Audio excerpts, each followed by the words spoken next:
This is a very old chair. It's probably more than 100 years old, so you could call it antique. At this point, you cannot really use it, so I decided to give it a go and have a peek inside.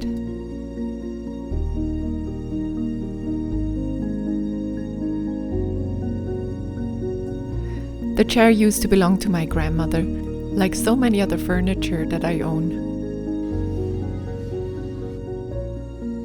At first I thought I'll let a professional reupholster it, but then I thought since I didn't pay anything for the wooden frame, I could give it a go myself.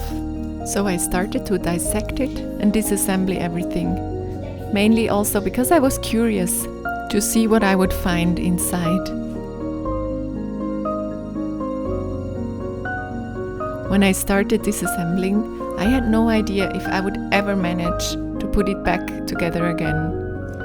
So I just started by removing tuck by tuck, and slowly but surely I just made myself familiar with the project.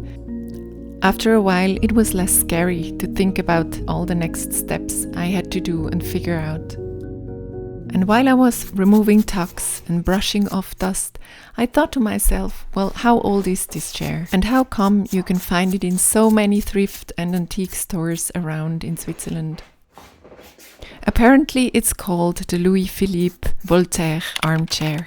In the 19th century, for many the chair embodied the comfort associated with the intellectual figure of Voltaire, even though Voltaire himself died more than 50 years before the chair gained popularity in the 1830s. Once I started to cut open the straps and the hemp fabric underneath, a few individual straws peeked out, and indeed the first layer of upholstery was straw. My youngest daughter found that interesting, and she offered to help to remove all the straw. But why straw? Apparently straw was very popular and cheap to make furniture from the 1600s on. So I assume even in the 20th century they used straw as a material to upholster furniture in Switzerland. And why do I say 20th century? Well, if you look at the foam appearing underneath the straw and the straps, and tell that they are made from petroleum-based materials. And to my knowledge, plasticky materials were not available before the 1920s. Back to the process. After removing the straw, I checked the armrest. There were no signs of glue, so it must have held solely by the tension of the strap. I then moved on to remove all the nails from the decorative band. This was another tedious and long process that gave me time to think about the age of the chair. So the wooden frame actually could be as old as 200 years. However, I don't think Switzerland was ever fast at picking up trends.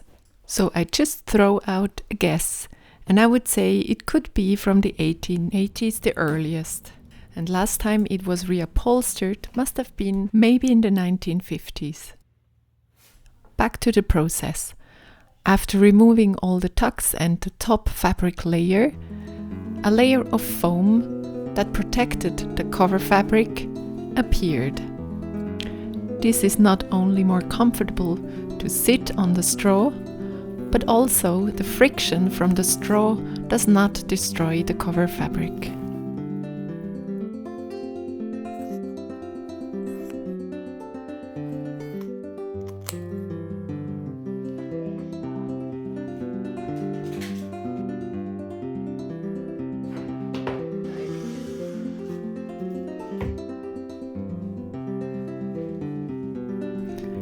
I closely looked at the shape of the top fabric so I could recreate it later on. And this is where I realized that all the fabric pieces and all layers of the high backrest were coming together at the back of the seat. So my initial plan to only replace the front of the back seat was clearly not working at all. I had to open up the back side of the backrest and then remove all the fabric from there.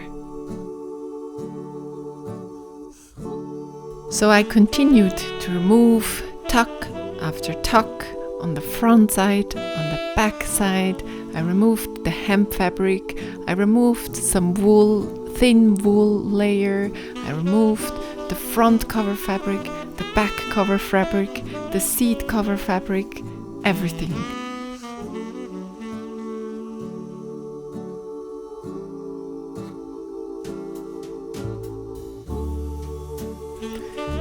You know, I never cared much for antique or even vintage furniture, but when you work with an old chair like this, and you work with a solid wooden frame, I really appreciate that the whole thing didn't just fall apart when you take it apart.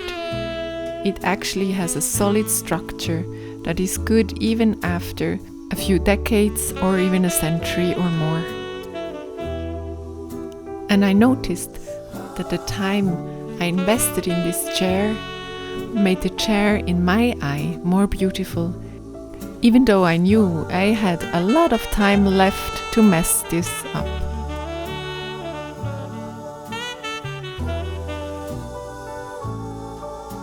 And then one day, more later than sooner, on a beautiful day in fall, when the leaves had fallen before the first frost, the white canvas for a new and modern vision for this chair was finally prepared.